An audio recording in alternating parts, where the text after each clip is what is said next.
So the CAD then, there's been some interesting price action in the CAD. The CAD is the weekly picture is obviously pretty close to the Aussie yen.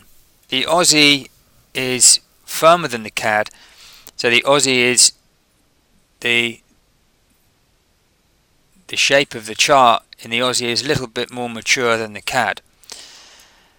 Now that means the CAD may want to catch up, particularly with the crude. It's very closely correlated to the crude. The crude is pushing up, and incidentally, from a very well-known, well-renowned, well-regarded source, they crude back towards the $150 a barrel area is being mooted for what it's worth. As far as we're concerned, until the price action, the price action certainly is bullish. We're not making decisions on fundamentals, but when the two marry and they're supportive of the price action, all we need to do is identify the particular points at which to get in on the long side.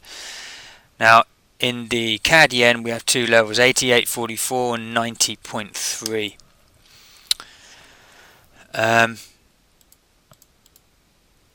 The 88.44 is a level that has the markets respected. I remember this level, giving us some good reaction back at the end of 09. Still remains. We'll see. We'll see it very evident on the 200 tick when we get to it. But this is broadly, consolidating this CAD yen. But we're having some good momentum moves back to the upside, and with the Aussie yen moving up, we're led into this CAD, and with what I explained with the commodities just now, certainly one to be wary of. So here's the 88.44. The 200 tick chart is the short term, is the second chart we go on to. It's 200. It's this chart. It's most akin to, say, a 15-minute chart. Okay. But first we have to understand from the weekly and the daily where the macro market condition is coming from. Does that make sense? Because when the condition is up, then our bias from our shorter term chart is to the upside. Okay. So CAD yen then, remember, here's the 88.44. That's our structural long.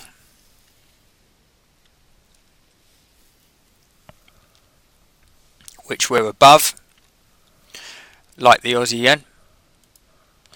Now, look what's happened here. I mean, this is a very significant level, the 88.44. Look, we touched the price action from Friday. The low was bang on the 88.44. Because that level is significant enough for us, that is going to be, much like the Aussie yen, that's going to be our structural short. So we want this CAD yen to remain, this 88.44 is be long above, be short below level. Okay, it's got that significance. The 88.44 then is both our structural long and our structural short. If we want to identify a structural long above this level, it's the 90-30. And that 90-30 is the higher range from the previous area of consolidation. Okay, here's the 90-30 level. Okay, so we met it once, twice, we trade back to it in this period of making these highs, and it's the most relevant level above the current price action. So if we're above one structure, the second structural long is the 90.3. Okay, so 90.3 is our structural long, and your structural short, i.e. the level that we no longer want to be long if the market breaks, is the 88.44, and we're pretty close. Okay, so coming to the 200 tick and looking at the price action on the 200 tick around those levels, there's your 88.44. Look how the market trades through it with momentum, comes back, rejects it, then trades up again with momentum. And here in this period, so see here how we just bounce. Cheers, Andy. We just bounce along the 88.44. Basically, we're getting noise here, and we come back. Okay, Friday after Friday in the US session, we trade south in the CAD yen all the way. In the last hour or so of trading, we're just hold in this exact same price pattern just above the 88.44. Okay, so it's telling us, the market price action is telling us how the market is respecting and certainly aware of the 88.44.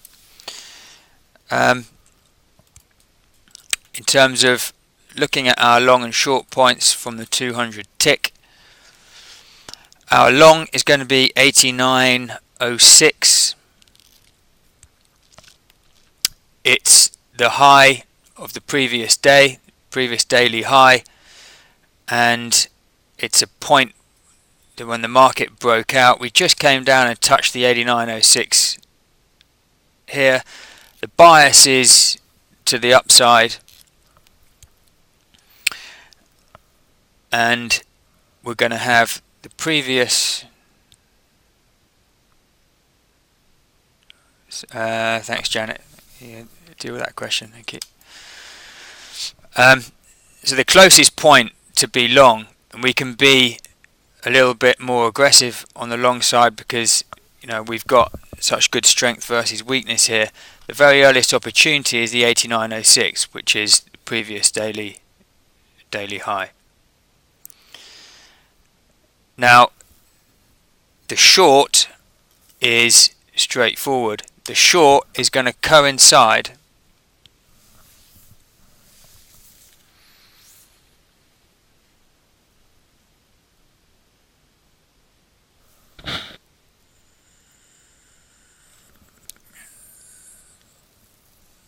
a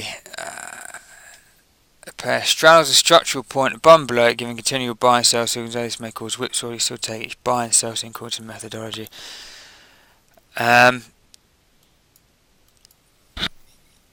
Yes, you do.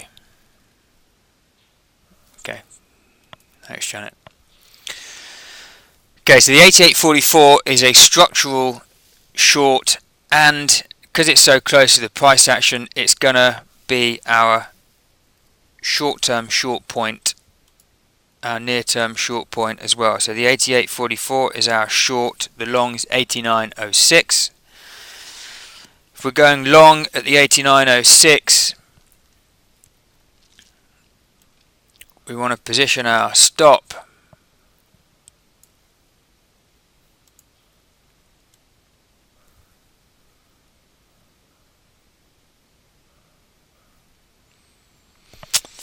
I mean, really, this, looking at the 200 tick, if you can stomach it, then having your stop at the 88.44 would be ideal. If not, when we're going along at the 89.06, by breaking the highs, and we want to see further continuation.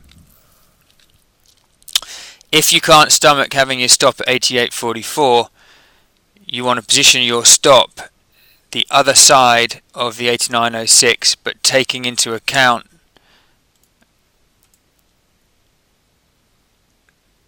as many technical factors as you can.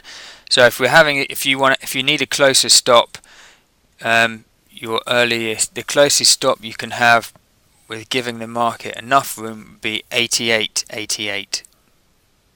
Okay, your long stop is either 88.44 if you can wear that, or it's 88.88, expecting the move higher. Okay. The short stop, if we're going short at the 88.44,